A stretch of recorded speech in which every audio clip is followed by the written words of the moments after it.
Praise the lord. సహోదరుడు భక్సింగ్ గారి అనుభవములు దేవుడు తనకు బయలుపరిచిన దైవ మర్మములు. మన పాపములను మనము ఒప్పుకొని ఎడల ఆయన నమ్మదగిన వాడును నీతిమంతుడును కనుక ఆయన మన పాపములను క్షమించి సమస్త దుర్నీతి నుండి మనలను పవిత్రులుగా చేయును.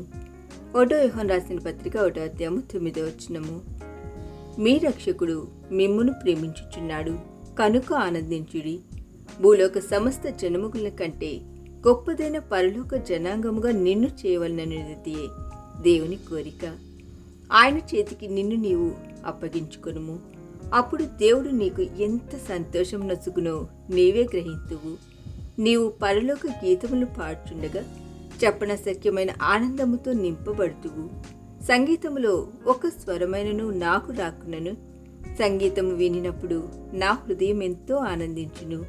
నేను మారుమనసు నొందిన పిమ్మట మొదటిసారి పాటలు వినినప్పుడు నేను పరలోకమునందున్నట్లుగా భావించి తిని, పరలోకమునందలి పాటలు ఇంకెంత ఇంపుగా నుండునో కదా. కనుక నీవు దేవుని ఎద్దుకు రమ్ము.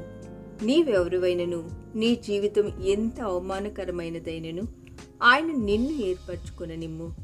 నీ పాపములు ఎంత ఘోరమైనను తగ్గించుకొని ఒప్పుకొనుము. నీ రక్తముతో నన్ను కడిగి నీ వలన ఏర్పరచుకొనబడిన పాత్రగా చేయమని అడుగుము. అప్పుడు నీకు సంతోష సమాధానములు కలుగును.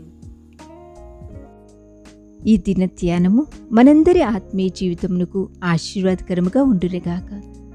ఆమేన్.